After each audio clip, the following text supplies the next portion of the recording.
Hi, I'm Varnaz and welcome to Low Carb Keto Recipes and Having Fun.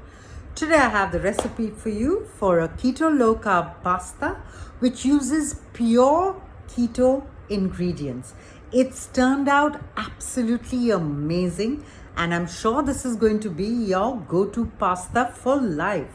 So let's go to my kitchen and let's get cooking. So let's begin. We begin with half a cup of almond flour. Put it into a little blender. 1 tablespoon of xanthan gum.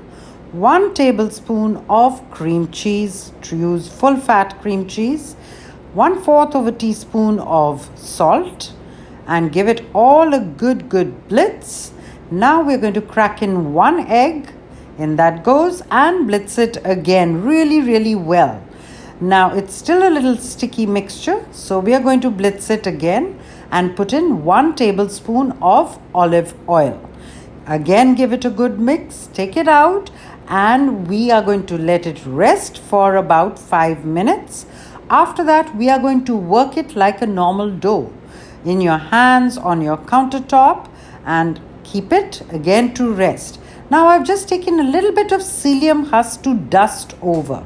That's all it needs. We're going to roll it between 2 parchment papers and roll it out really thin. Don't stop on the rolling part. Roll it out really thin.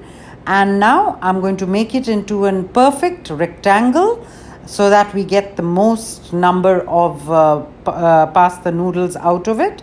I'm rolling it again. See what a beautiful dough it is, and you can actually see my hands through it.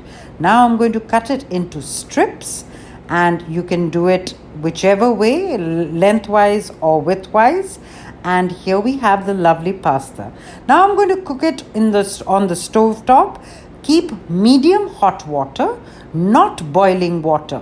Just throw them in for literally 30 seconds. That's all they need. And take a little colander and throw out the water, and you have your pasta ready to cook in whatever way you like. And that's about it. You have lovely, amazing pasta. Thanks for watching.